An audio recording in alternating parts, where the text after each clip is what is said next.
So, you might see a headline about Nepal gifting two young elephants to Qatar and think, oh, that's a nice, friendly gesture. But what if I told you there's a whole lot more going on beneath the surface? We're talking about a fascinating story that weaves together history, strategy, and something called soft power. Today, we're going to unpack the secret diplomacy behind these two elephants. All right, so here's how we're going to break it down. First, we'll follow the special delivery to Qatar and meet our two VIPs. That's very important pachyderms, of course. Then we'll get into the story behind the gift, look at Nepal's long history of sending animal ambassadors, and explore the real power of what's known as elephant diplomacy. And we'll wrap up by asking a big question. Could this actually be a new strategy for conservation? Okay, let's kick things off with the main event itself, a very special delivery that just landed in Qatar. All right, let me introduce you to our protagonists. On the left, we have Khaginder Prasad. He's a 6-year-old male. And on the right is Rudra Kali, a 7-year-old female. Now, they were both born in Nepal's elephant breeding center in Chitwan National Park, but here's where it gets really interesting. They're both the children of a pretty notorious tusker named Ronaldo. Yeah, that Ronaldo. He was famous for his run-ins with humans. So you've got the kids of a so-called problem elephant who are now on a diplomatic mission. Talk about a plot twist. So they've made this incredible journey from their breeding center in Nepal all the way to a brand new home, the El Hor Park Zoo in Qatar. And the big idea here is that these elephants, who are super well trained and can adapt pretty well, are going to become a huge attraction. You know, something that really enhances the park's value for both education and tourism. Now, as you can probably imagine, moving two elephants across continents isn't exactly like shipping a package. It's an incredibly complicated operation. First off, Nepali experts had to fly to Qatar just to inspect the new enclosures and make sure everything was up to snuff. Then came the mountain of paperwork. We're talking international sites permits, health certificates, the whole deal. After that, they flew on a specially arranged Qatar Airways cargo plane. And to top it all off, two of their Nepali keepers, their mahots, plus a technician actually stayed with them in Qatar for a whole month just to help them get settled in. This was a massive undertaking. So you have to ask, right, why go through all that effort? Well, that's because this wasn't just some friendly gift. Oh no, this was a very deliberate, very strategic diplomatic move. Yeah, this idea didn't just pop up overnight. The groundwork for this was actually laid all the way back in 2018 during a state visit. It took years.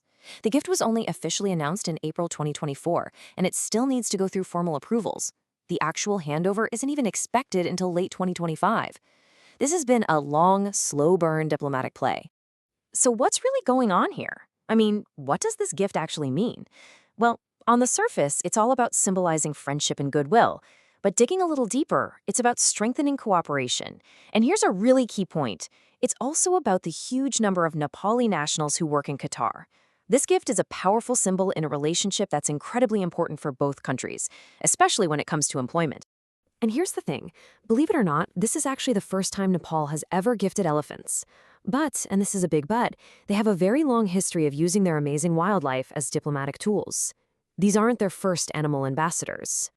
So before we dive deeper, let's just get on the same page with this term, wildlife diplomacy. What is it? Well, it's pretty much what it sounds like. It's the practice of using animals as diplomatic gifts to build friendships between nations, create goodwill, and send some pretty strong political signals, all without ever having to say a word. And wow, Nepal is no stranger to this. This tradition runs deep. We're talking over 50 wild animals gifted since the 1950s. They've sent rhinos to the US, China, and India. They've gifted leopard cubs to Malaysia. They've even sent crocodile eggs to Japan. This is absolutely a standard and well-used tool in their foreign policy playbook. Okay, so let's zero in on the elephants themselves, because gifting an elephant is different. It's not just any animal. Elephants carry this incredible symbolic weight. They represent strength, and they're a perfect tool for what international relations experts call soft power. So, what exactly is soft power? Think of it this way. Instead of using military force or economic threats, what we'd call hard power, you influence others through attraction.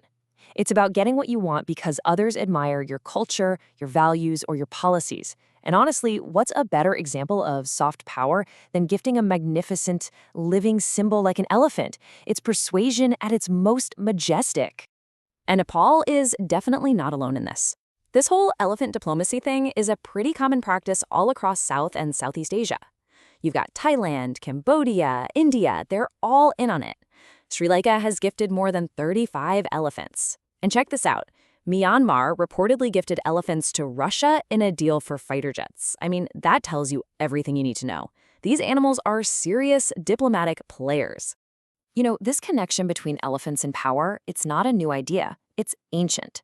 The historian Thomas Troutman points out that for centuries, elephants were the ultimate status symbol for rulers. They were used in royal events, massive hunts, military campaigns. They were living, breathing displays of power. So when a country gifts an elephant today, they're tapping into this incredibly old and powerful tradition. All right, so for our last section, let's pull back and look at the really big picture here. Could this gift be more than just diplomacy? Could it actually be a sign of a whole new strategy for Nepal? A way to turn its amazing biological wealth into a tool for building global partnerships and even funding conservation? Here's what makes this so different from, say, gifting a painting. You can't just give away an elephant. Asian elephants are an endangered species. They have the highest level of protection under international law. There's this convention called CITES, and they're listed under Appendix I, which basically means they are threatened with extinction. So any transfer like this has to be strictly non-commercial, and you have to prove it's not going to hurt the survival of the species. The rules are incredibly strict for a reason. So think about what that means. By navigating all those strict rules to make this gift, Nepal is sending a really powerful message. It's basically saying, hey world, look at the incredible biological wealth we have here. This is a rare and precious resource, and we are its guardians. And this leads to a really fascinating thought. What if this isn't just about diplomacy and tradition? What if it's a clever, forward-thinking strategy? By giving a gift that highlights their natural heritage, maybe they're hoping to inspire countries like Qatar to invest back. Invest in protecting Nepal's amazing biodiversity, boosting ecotourism, and helping with economic development. It could be a way to turn a diplomatic gift into a real investment in their future. And so all of this leaves us with one final big question to think about. When a nation's living heritage, an endangered animal, becomes a diplomatic tool, how do you even measure its true value? It's not just about the goodwill between two countries, right? It's about the future of a species, the power of a nation's identity, and maybe even a whole new way of looking at conservation on the world stage. How can you possibly put a price on all of that?